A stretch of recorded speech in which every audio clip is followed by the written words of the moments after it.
Agus B., pengelola Mangrove Center Geraha Indah, Balikpapan tak khawatir pemindahan dan pembangunan Ibu Kota Nusantara atau IKN Nusantara merusak mangrove.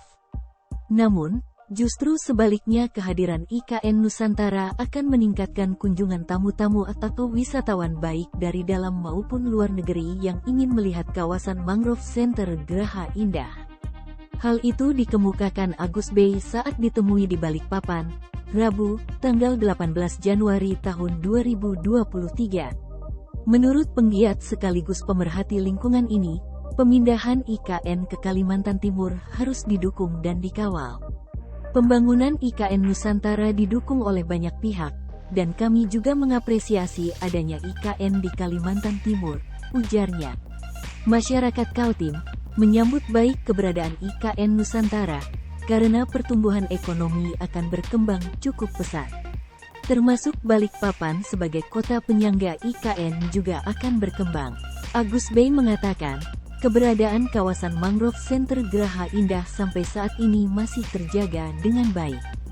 Dan nanti akan menjadi salah satu tujuan tamu-tamu yang datang dari IKN, serta tamu-tamu dari luar negeri untuk melihat populasi mangrove di Indonesia, ucap Agus B.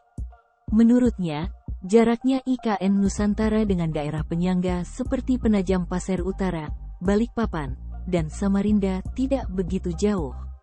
Pintu gerbang ke IKN Nusantara adalah kota Balikpapan yang merupakan cerminan ketika orang datang ke IKN tentu mampirnya di Balikpapan.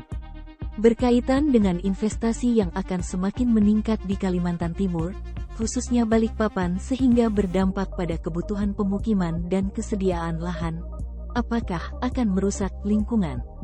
Agus B. menjelaskan, pembangunan IKN Nusantara tidak ada yang dikhawatirkan, karena dengan luasan sekitar 200 hektare dan didesain sedemikian rupa penataannya dan tempat-tempat tinggalnya.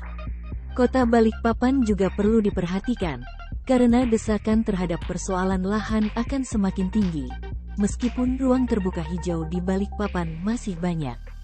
Namun, ruang terbuka tersebut hutan di luar kawasan, sehingga meskipun sudah diatur dalam RT RW dirasa tidak cukup kuat dengan RT RW.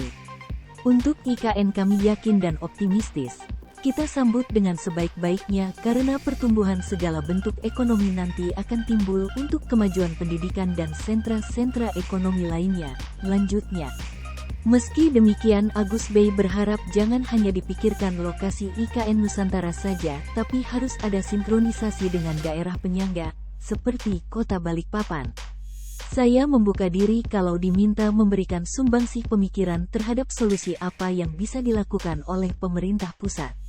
Salah satunya menjadikan lahan mangrove ini menjadi milik pemerintah pusat, katanya.